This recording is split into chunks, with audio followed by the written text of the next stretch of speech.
Hello guys, I am back with a new video. और आज की वीडियो में हम बात करने वाले हैं एक क्लासिक बैटमैन मूवी की। गॉथम समझ रहे हो तो रेफरेंस। हाँ, तो एक क्लासिक बैटमैन मूवी की बात होगी आज इस रिव्यू में, द बैटमैन बिगिंस। हाँ, जहाँ पे ट्रिलॉजी स्टार्ट होती है नोलन वाली। सोच रहे हो नोलन ने बैटमैन चुना और उसको बनाया।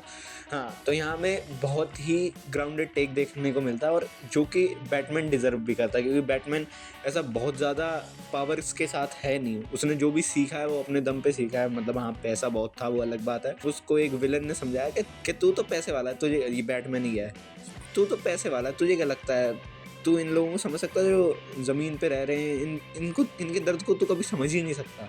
जब ब्रूस वेन वो बात सुनता है तो उसे लगता है कि हाँ, ये कह तो सही रहा है। और फिर वो निकलता है अपनी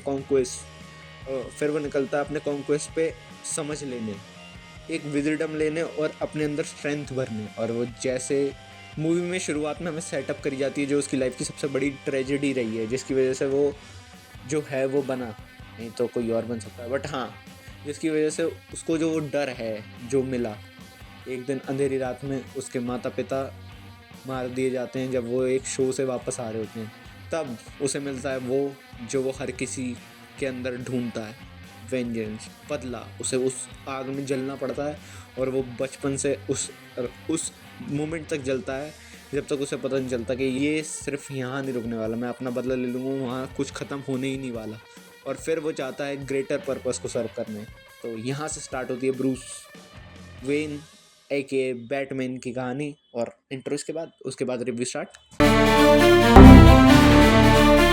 तो देखो, शुरुआत में जब ये सब चीज़ें उसे ब्रूस वेन गुजर रहा होता है, अब उसके पास उसकी प्रॉपर्टीज़ का सारा हक आने वाला है, पूरी वेन एंटरप्राइजेज उसकी होने वाली है, तभी उसको समझ आता है कि ये सब मेरा हो जाने से मैं कुछ कर नहीं पाऊंगा जब तक अगर मैं जो ग्राउंड रियलिटी है उसको सही ना कर लूँ। तो वो ग्राउंड रियलिटी सर्च करने निकलता है और वो देखता है मल्टी मिलियनियर आंखों से ये सब नहीं देख पाऊंगा, तो वो चश्मा उतार देता है और उसके बाद देखना चालू करता है। और फिर वो निकलता है, हर चीज़ करता है, चोरी चकारी सब, ताकि वो रियलिटी समझ पाए कि लोग कैसे सोचते हैं, कॉन्शियस क्या है एक ग्राउंड पे रहने वाले इंसान की।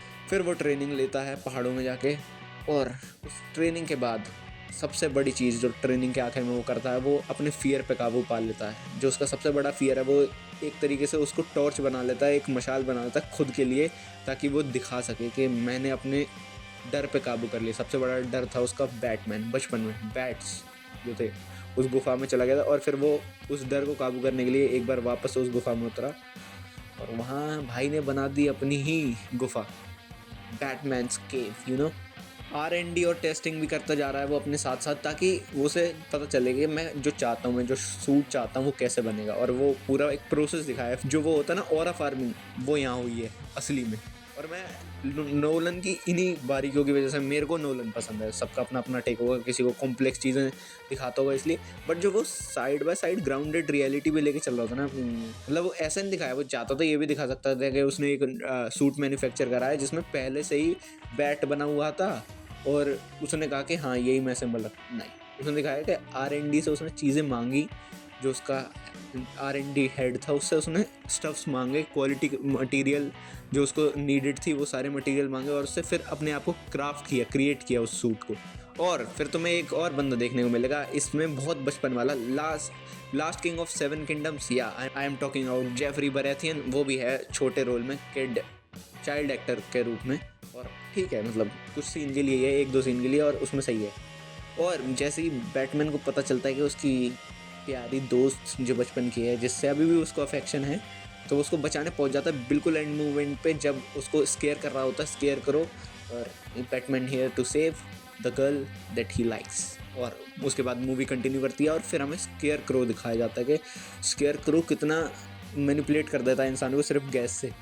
और वही गैस जब उसके पड़ती है और जब बैटमैन को दिखाया जाता है, वहाँ तुम समझ सकते हो अगर बैटमैन रूथलेस हो गया तो क्या होगा। मतलब वो इतना ही डार्क निकल के आएगा और मारते ही जाएगा जब तक उसे संतुष्टि न मिले। और मूवी में 2 कैरेक्टर्स हैं जो चांदनी चौक टू चाइना वाली मूवी से कनेक्ट करते हैं इस मूवी को। अगर तुम्हें ना पता हो तो जो टीचर बनता है, शाओलिन सिखाता अपने अक्षय कुमार को चांदनी चौक टू चाइना में, वो यहाँ फोरेंसिक डिपार्टमेंट का एक ऑफिसर बनता है, जो कि आर्खम असाइलम के नीचे जब कुछ होता है तो उसे चेक करने आया होता है कि क्या टेस्टिंग है। और जो विलन है, लीड विलन है चांदनी चौक टू चाइना में, वो इसका भी एक तरीके से विलन है। जब शुरुआत में ब्रूस वेन ट्रेनिंग करके निकलता है तो उसका मास्टर उससे कहता है कि एक सेक्रीफाइस तुम्हें देना होगा, तब हम मानेंगे कि तुम फुल तरीके से ट्रेन हो गए। बट वो मना कर देता है और वो उसको ही कर देता है, ट्रेनर को ही कहता है कि सॉरी लाडले, वेंजेंस हम ही लेंगे, तुम नहीं सिखाओगे। तो हाँ, जहाँ उसने ट्रेनिंग लिया उस जगह के लोगों का नाम है लीग ऑफ शेडोज़। हाँ, लीग है जहाँ पे, और वो रहते भी पहाड़ की बिल्कुल चोटी पे, कोई नहीं मिलेगा, बर्फ़ ही मिलेगी। हाँ, ऐसा लीग ऑफ शेडोज़ के लीडर को सेक्रीफाइस चाहिए होता है। ब्रूस वेन कहता है ना ना ना, और फिर वो भाग के वापस आता है। तो लीग ऑफ शेडोज़ भी yes, big power big man आ जाते हैं उसके पीछे, और इस बार वो कुछ गलती करने के मूड में। क्या, वो तुम्हें मूवी में देख के पता चल जाएगा। एल्फ्रेड और ब्रूस वेन कभी एक साथ होते हैं तो बैटमैन काम करते करते एकदम से नीचे गिरता है और एकदम से पुशअप करने लग जाता है, तो वो उसका और फार्मिंग मूवमेंट होता है एल्फ्रेड के आगे। बट जब एल्फ्रेड के सामने ब्रूस वेन पड़ा होता है, उसके ऊपर लकड़ी का लोफ पड़ा होता है, तो वो कहता है, तो एल्फ्रेड कहता है what is the point of your pushups if you don't lift the loaf of tree. मतलब वहाँ देखो, बंदा पड़ा हुआ है और तुम उसको मजे ले रहे हो उससे, तो ये एक बाप ही कर सकता है, बाप जैसी पर्सनैलिटी ही कर सकती है। एल्फ्रेड तुम्हें पता ही है फादरली फिगर है, पर वो उसको कभी ब्रूस को वैसे लगने नहीं देता, क्योंकि मास्टर मानता है। और बैटमैन बिगिंस के फर्स्ट पार्ट तक हमें एक चीज़ का सिंपल साफ आंसर मिल जाता है, revenge is not justice and justice is not revenge. और मूवी वहाँ ब्रूस वेन को क्लोजर दे देती है कि उसे क्या करना है उसे पता चल चुका है। उसको इस जगह को, जहाँ उसके पापा मम्मी ने अपनी दुनिया बसाई थी, जहाँ ट्रेन चलाई थी पहली सिर्फ लोगों के लिए, उसे उन लोगों का भला करना, और वो करने निकलता है। हमेशा गौथम को बचाने निकलता है जब भी कोई विलन आता है उल्टी हरकतें करने। तो डिटेक्टिव बैटमैन इज़ हियर।